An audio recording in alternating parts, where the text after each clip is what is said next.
बिहार में बहार हो, नीतीश कुमार हो, ये नारा 2015 में नीतीश कुमार के लिए देने वाले प्रशांत किशोर इस वक्त हमारे साथ हैं। बेगूसराय जिले के कटरमाला में हम मौजूद हैं। चारों तरफ आप देख रहे हैं खेत खलिहान है, पास में इनकी सभा चल रही है। खूब मेहनत कर रहे हैं। 120 विधानसभा अब तक कवर कर चुके हैं, लेकिन आगे की इनकी राह क्या होगी, और साथ ही ये जो बहुत बड़ा बदलाव हुआ है नीतीश कुमार के नेतृत्व में, एक बार फिर से उसको लेकर प्रशांत किशोर क्या सोचते हैं, इस पर बातचीत करते हैं। आपका बहुत स्वागत है आज तक पर। धन्यवाद। नीतीश कुमार जी एक बार फिर से पलट गए और एनडीए के साथ आ गए। अब वो दावा कर रहे हैं कि बिहार को नई ऊंचाइयां देंगे। नहीं, नीतीश कुमार जी फिर से पलट गए ये तो कोई खबर है नहीं। वो तो हर पीरियोडिकली 6 महीने 8 महीने साल भर तो पलटते ही रहते हैं। खबर ये है कि नीतीश कुमार ने अपने साथ साथ देश और बिहार के उन नेताओं की भी कलई खोल दी जो नहीं पलटने का दावा करते रहे। खबर ये है कि कल मोदी जी और अमित शाह के नेतृत्व वाली भाजपा भी पलट गई, क्योंकि अभी कुछ ही महीने पहले आकर अमित शाह ने यहाँ कहा था कि एक एक बिहार की जनता को मैं आश्वस्त कर रहा हूँ कि नीतीश कुमार के लिए भाजपा के दरवाजे हमेशा के लिए बंद हो गए। खबर ये है कि कल तक जो भाजपा, जिसको बिहार में अराजकता दिख रही थी, नीतीश कुमार को हटाने के लिए जो आदमी मुरेठा बांधकर भाजपा का अध्यक्ष यहाँ घूम रहा था, आज उनके साथ वो उप मुख्यमंत्री का शपथ ले रहा है। खबर ये है कि कल तक जो उनको विकास का प्रेरणा स्रोत बता रहा था, आज तेजस्वी यादव को नीतीश कुमार में खराबी दिख रही है। उनमें वो सुस्त और थका हुआ मुख्यमंत्री देख रहे हैं। तो ये जो पलटने की बात है, नीतीश कुमार की खासियत ये है कि वो खुद तो पलट ही रहे हैं, पिछले 5 वर्षों से पलट ही रहे हैं जी। उन्होंने पलट कर पूरे बिहार की राजनीतिक व्यवस्था को ही पलटू मार बना दिया है। भाजपा भी 2 बार पलट गई इनके साथ और आरजेडी वाले भी 2 बार पलट गए। तो जो बिहार की जनता है उसके लिए तो अब कोई फर्क ही नहीं है, या भाजपा को देखे या आरजेडी को देखे या नीतीश कुमार को देखे। नीतीश जी के लिए ये कहा जा सकता है ना, फिर उड़ी जहाज को पंछी फिर जहाज पर आवे। 2020 का मैंडेट तो बीजेपी और नीतीश कुमार का ही था। देखिए, मैंडेट तो 2015 में उस हिसाब से महागठबंधन को था। तब भाजपा पीछे चोर दरवाजे से आकर नीतीश कुमार के साथ उन्होंने 17 में सरकार बना ली। 2020 में उसका उलट हुआ। नीतीश कुमार एक पात्र उसमें कॉमन है। बाकी कल जो एक मीम चल रहा था कि नीतीश कुमार उस आत्मा की तरह है जो मरने वाला नहीं है, खत्म होने वाला नहीं है, और आरजेडी और भाजपा जो है ये परिवर्तनशील है जी। नीतीश कुमार तो नश्वर हैं, वो तो रहेंगे ही रहेंगे। कोई भी बिहार में आप वोट किसी को दे दीजिए, चीफ मिनिस्टर नीतीश कुमार होंगे। लेकिन इसके लिए जितना नीतीश कुमार दोषी है और पब्लिक उसके लिए नाराज भी है, गाली भी दे रही है। कुर्सी पर बने रहे तो इसके लिए दोषी क्या हो गए? कुर्सी पर बने रहने के लिए सब लोग मेहनत करते हैं। दोषी वो लोग हैं जो उनको कुर्सी पर बैठा रहे हैं, क्योंकि नीतीश कुमार को जनता ने वोट नहीं दिया है। जनता ने वोट दिया है भाजपा को, जनता ने वोट दिया है आरजेडी को, तीसरे नंबर पर वोट दिया है नीतीश कुमार को।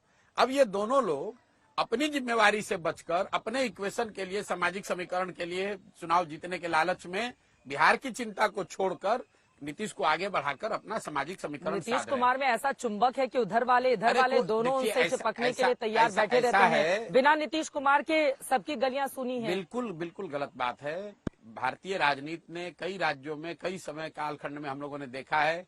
झारखंड में 5 निर्दलीय विधायकों की स्थिति ऐसे हो गई थी कि बिना उनके सरकार नहीं बन सकती थी। तो उसका मतलब क्या कि पूरी झारखंड ने मधु कोड़ा को वोट थोड़ी ना दिया था। नीतीश कुमार जी इस पूरी परिस्थिति का लाभ उठा रहे हैं, और मैंने कल भी कहा कि विशुद्ध तौर पर राजनीतिक धूर्तता कर रहे हैं। लेकिन वो ये कर इसलिए पा रहे हैं क्योंकि भाजपा उसमें सहयोगी है। वो कर इसलिए पा रहे हैं क्योंकि आरजेडी उसमें उनका सहयोगी बनने को तैयार थी। अब कर्पूरी ठाकुर को भारत रत्न देने का काम भाजपा ने किया। उधर राम मंदिर बनाकर रामलला की प्राण प्रतिष्ठा के बाद राम लहर मानी जा रही है। लहर तो फिर काहे फिर नीतीश कुमार के पीछे दौड़ रहे हो? लहर तो उसी लहर के आधार पर लड़ लेते चुनाव। फिर क्यों इतना झूठ मूठ का अरे तो इंडिया गठबंधन को भी तो इन लोगों को सबक सिखाना है। ये ठीक बात है कि आपने ये बात ठीक कही। भाजपा के केंद्रीय नेतृत्व ने इंडिया गठबंधन को तोड़ने के लिए, राष्ट्र के स्तर पर राजनीतिक फायदा उठाने के लिए बिहार और बिहार के हितों के, बिहार के बच्चों के भविष्य को बलि चढ़ा दिया। जिस तरीके से किसी जमाने में कांग्रेस लालू जी के कामकाज को ध्यान में न देकर सिर्फ 10, 20, 25 सांसदों के लालच में बिहार की उन्होंने चिंता नहीं की। उनको इससे मतलब था कि लालू जी के साथ गठबंधन करके 20-25 सांसद हमारे आ जाएं।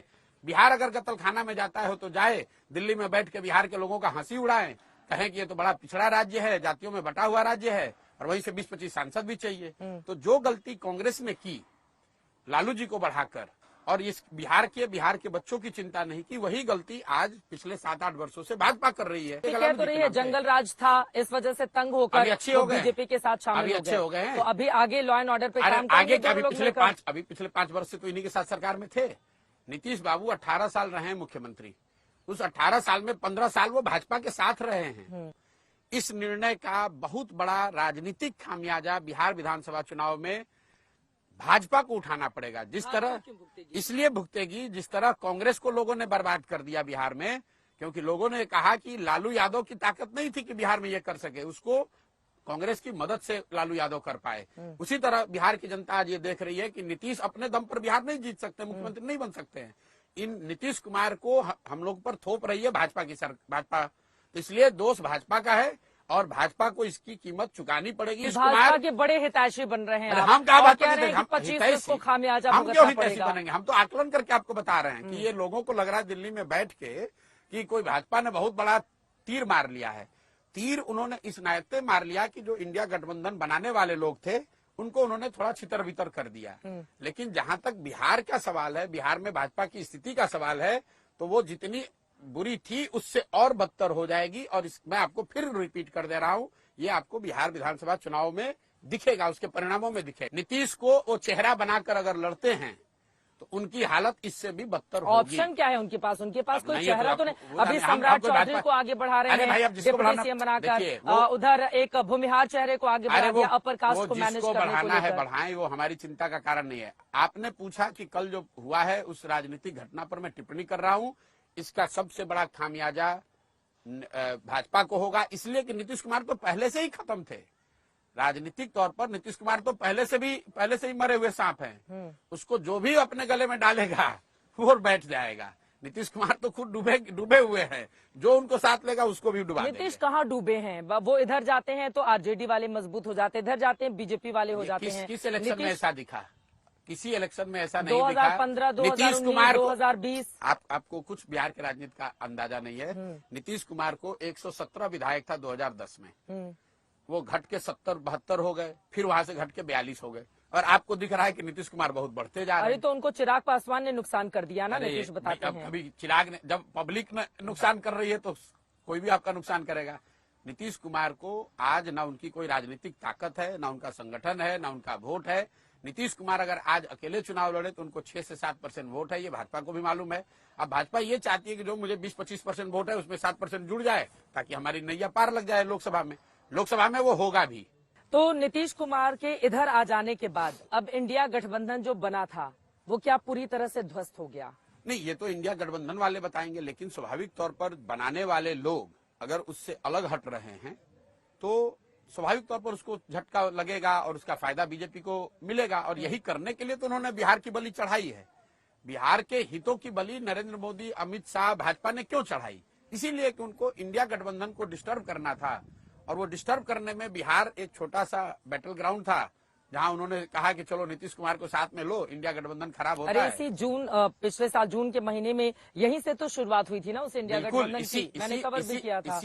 इसीलिए तो बिहार के हितों की बलि देकर, अपने बात से पलटकर, आप मुझे ये बता दीजिए कि आप लोग भी तो कल वीडियो देख रहे होंगे, अमित शाह जी जब नीतीश जी गए थे इंडिया गठबंधन बनाने, महागठबंधन बनाने, उसके बाद अमित शाह जी यहाँ आए थे, उनसे किसी पत्रकार ने तो पूछा नहीं था।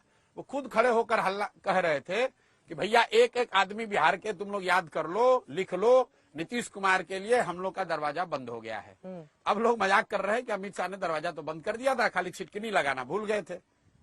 अब छिटकिनी नहीं लगाए थे इसलिए फिर से वापस आ गए। तो एक चीज और बताइए, नीतीश कुमार जब से सीएम बने हैं, पहले वो आरजेडी पे बहुत ज्यादा वार करते थे, लेकिन अभी उनके निशाने पर कांग्रेस कहीं ज्यादा है। इसके पीछे उनकी बदली हुई क्या रणनीति समझ में आ रही है? उनकी कोई रणनीति नहीं है, उम्र हो गया है, घबराए हुए हैं, कभी इधर कभी उधर। उनकी अब एक प्राथमिकता रह गई है कि भाई किस तरह जितने दिन संभव है जुगाड़ लगाकर सीएम बने रहें। इसके अलावा नीतीश कुमार की कोई राजनीतिक न कोई बहुत बड़ी सोच बची है, न उनकी कोई क्षमता बची हुई है। राजनीति का ये अंतिम दौर उनका चल रहा है। हम ये पिछले 7 महीने से कह रहे हैं, ये आप लोग को कल बड़ी घटना लग रही है। हम तो 7 महीने से कैमरे पर रोज बता रहे हैं कि नीतीश कुमार का ये राजनीति करने का तरीका है। और मैंने ये भी कहा है कि आप लोकसभा चुनाव होने दीजिए, फिर नीतीश कुमार या तो खुद भागेंगे या भाजपा वाले इनको हटा देंगे। अगला विधानसभा चुनाव, मैं कैमरे पे कह रहा हूं, अगला विधानसभा चुनाव नीतीश कुमार एज ए मुख्यमंत्री इनके चेहरे पर नहीं होगा। भाजपा का ये दम नहीं है, और अगर दम है तो भाजपा वाले ये घोषित कर दे खाली कि भाई नीतीश कुमार ही बिहार के अगले सीएम होंगे, और कह के ये चुनाव लड़ लें, आपको दिख जाएगा उनकी औकात कितनी है, कितनी बड़ी उनकी। आप ये कह रहे हैं कि 25 में नीतीश कुमार के बगैर बीजेपी जाएगी, और अगर जाती है तो फिर बहुत बड़ा नुकसान एनडीए गठबंधन को होगा बिहार में। उल्टा आपने सुन लिया, मैंने कहा कि नीतीश कुमार के साथ वो जाएंगे ही नहीं। नहीं जाएंगे, नहीं जाएंगे। नीतीश के चेहरे पर अगला चुनाव नहीं होगा, और अगर होगा तो उसका सबसे बड़ा खामियाजा भाजपा को, एनडीए को होगा। और मैं ये चुनौती भी दे रहा हूं कि अगर आप मेरे बात से इत्तेफाक नहीं रखते हैं तो भाजपा के नेता, शीर्ष नेतृत्व ये घोषित कर दे खाली कि भाई अगला विधानसभा चुनाव नीतीश जी के चेहरे पर, जैसे उन्होंने 2020 में कहा था वैसे 2025 में कह दे कि अगला चुनाव नीतीश जी के चेहरे पर लड़ा जाएगा। खाली वो इतना कह के दिखा दे। आप अमित शाह जी से ये बयान दिलवा दीजिए कि, या नड्डा जी कह दे ये बात कि भाई अगला चुनाव एनडीए नीतीश जी के चेहरे पर, मुख्यमंत्री के चेहरे के तौर पर लड़ेगी, ये कह के दिखवा दीजिए आप। दम नहीं है उनका कहने का, कह के दिखाए। ठीक है। न्याय यात्रा कांग्रेस पार्टी की राहुल गांधी के नेतृत्व में बिहार में प्रवेश कर चुकी है, कितना असर डालेगी? मुझे नहीं पता, मैं तो जानते ही नहीं हूँ। तो अभी आए हैं 2-4 दिन, अपनी शायद उनकी यात्रा है, पूर्णिया कटिहार वाले एरिया में है। अब वो अपना काम कर रहे हैं, हर दल को, हर नेता को अधिकार है अपना काम करने। भारत जोड़ो यात्रा से कर्नाटक में फायदा हो गया था, दक्षिण में थोड़ी मजबूती मिली थी, लेकिन क्या इससे आपको लग रहा है कि नहीं, आप अगर सिर्फ यात्राओं से ही आप सीधा, कोई कोरिलेशन नहीं है चुनाव परिणामों का। अगर ऐसा होता तो मध्य प्रदेश में भी उन्होंने भारत जोड़ो यात्रा की थी, गुजरात में राजस्थान और छत्तीसगढ़ में भी पद यात्रा हुई थी। तो यात्राओं का सीधा चुनाव पर असर नहीं पड़ता है। यात्रा से, पब्लिक कॉन्टैक्ट से डेफिनेटली एज ए लीडर आपको कुछ फायदा हो सकता है, लेकिन चुनाव सिर्फ यात्रा और जन समर्थन का प्रतिफल नहीं है। चुनाव जीतने के लिए, चुनाव में लड़ने के लिए आपको जन समर्थन के साथ साथ कई और बातें। वजह क्या समझ में आ रही है? लेकिन चुनाव के मद्देनजर ही तो ये न्याय यात्रा निकाली गई है। आप जिस मद्देनजर भी यात्रा निकालिए, यात्रा से आप अपनी बात जनता तक पहुंचा रहे हैं, जनता से जुड़ रहे हैं, जनसंपर्क कर रहे हैं। जनता कितना उसको मान रही है, और अगर मान भी जाए तो भी उसके लिए आपके पास प्रत्याशी होना चाहिए, संगठन होना चाहिए, आपकी वो व्यवस्था होनी चाहिए कि उस जन समर्थन को आप वोट में कन्वर्ट कर सकें। भविष्य क्या देख रहे हैं कांग्रेस पार्टी का? 3 राज्य हार गए। अब हमारी क्या विषाद है कि मैं कांग्रेस के भविष्य पर कोई चर्चा करूं, लेकिन स्वाभाविक तौर पर जो अभी दिख रहा है, 85 के बाद से कांग्रेस की जो स्थिति है वो तो सेकुलर डिक्लाइन में है। कांग्रेस इतनी बड़ी पार्टी होने के बाद भी लगातार घट रही है। अब देश में सिर्फ उनकी 3 राज्यों में सरकार बची हुई है। निश्चित तौर पर उनके लिए कठिन समय है, कठिन दौर है, लेकिन मैं उन लोगों में से नहीं हूं जो ये मानता है कि कांग्रेस देश से खत्म हो जाएगी। कांग्रेस किसी न किसी फॉर्म में देश में रहेगी।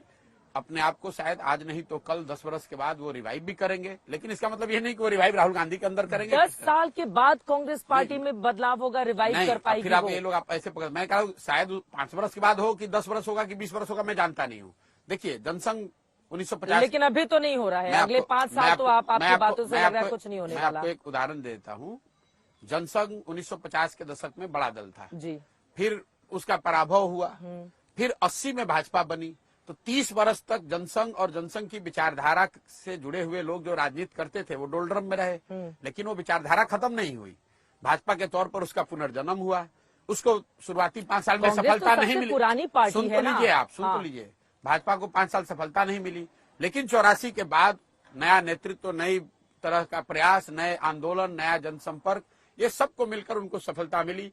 फिर एक झटका लगा, दौर आया 10 वर्ष का, 2004 से लेकर अटल बिहारी वाजपेयी के बाद, जिसमें उनको सफलता नहीं मिली। फिर मोदी जी के दौर में आगे बढ़े। मैं आपको ये बताना चाह रहा हूँ कि जो ये राष्ट्रीय स्तर के दल हैं, जिनके 50 साल, 60 साल, 100 साल की लेगेसी है, वो एक दिन में ना बनते हैं ना एक दिन में खत्म होते हैं। ये दौर है, इसमें उठा पटक चलती रहती है, उफान आता रहता है। कभी आपके पराभव के भी दिन हो सकते हैं। मतलब अभी लेकिन अच्छे दिन कांग्रेस के इतनी जल्दी नहीं आने वाले हैं। नहीं आ सकते, इसलिए नहीं आ सकते हैं कि मतलब ये गिरावट भी बहुत लंबे समय में आई है, तो इससे उठने के लिए भी कांग्रेस को लंबा और बेहतर प्रयास करने की जरूरत है। आखिरी के 2 सवाल। सबसे बड़ा मुद्दा 2024 की राजनीति में जो 2 महीने बाद चुनाव होने जा रहे हैं, आप क्या देख रहे हैं? देखिए, जो एनडीए भाजपा है वो तो मोदी जी के नाम, मोदी जी के चेहरे, उनके काम, उनके अच्छा खराब जो उन्होंने किया नहीं किया, उस पर ही चुनाव वो लड़ेंगे। मैं ऐसा नहीं समझता हूं कि चुनाव राम मंदिर पर होगा। राम मंदिर भी it's all part, it's subservient to the brand Modi. चुनाव तो ब्रांड मोदी पर ही होगा। आप मोदी जी को चाहते हैं, मोदी जी को नहीं चाहते, और भाजपा ये चाहती भी है, भाजपा कह भी रही है। तो मैं यही समझता हूं कि मोदी की विचारधारा, उनकी कार्यशैली, उनका डिलीवरी, इस पर ही चुनाव होगा। मतलब मोदी से शुरू, मोदी पर ही खत्म। नहीं, खत्म 2024 तो का नहीं, इलेक्शन। मोदी से शुरू, जनता से खत्म। अब जनता जिसको वोट दे देगी उससे खत्म होगा, लेकिन शुरुआत तो मोदी जी के नाम, उनकी कार्यशैली, उनके सिद्धांत, उनकी विचारधारा, उनका संगठन, सब कुछ मोदी सेंट्रिक ही है एक साइड से। दूसरे साइड से इंडिया है, जिसको कोई बहुत बड़ा अभी ट्रैक्शन कम से कम पब्लिक परसेप्शन में नहीं दिख रहा है। ग्राउंड पर अगर स्थिति अलग हो तो चुनाव में दिखेगा। कितनी सीटें आ सकती हैं? 350 पार का नारा दे रही है बीजेपी एनडीए के लिए। देखिए, पिछली पार्टियां बार से बेहतर प्रदर्शन होगा या मैं खराब होगा, मैं क्या आपको होगी इतना चुनाव? कह सकता हूं कि जो पार्टी चुनाव लड़ती है वो तो नारा यही देती है। बंगाल में भी इन्होंने नारा दिया था 200 सीट जीत रहे हैं, आया 77। नारों का एक अपना नारों के पीछे एक अपनी सोच है, अपनी वजह है। नारों से आप चुनाव सिर्फ नहीं जीतते हैं, वो तो एक पूरे कर्मकांड का हिस्सा है। भाजपा एनडीए आज लीड पोजीशन में है, बहुत बड़ी बढ़त उनके पास है, और अनलेस अगले 2-2.5 महीनों में कुछ बहुत बड़ी घटना राजनीतिक सामाजिक न हो जाए जो उनके विरोध में चली जाए, आज के तारीख में ऐसा दिख रहा है कि they should be coming back with almost similar और बेटर मेजॉरिटी, बेटर नंबर। चलिए, बहुत शुक्रिया आपका प्रशांत किशोर जी, आज तक से जुड़ने के लिए और बहुत तमाम बहुत विषयों पर बातचीत करने के लिए। अभी के लिए दीजिए इजाजत। देश और दुनिया की तमाम खबरों के लिए आप देखते रहिए आज तक।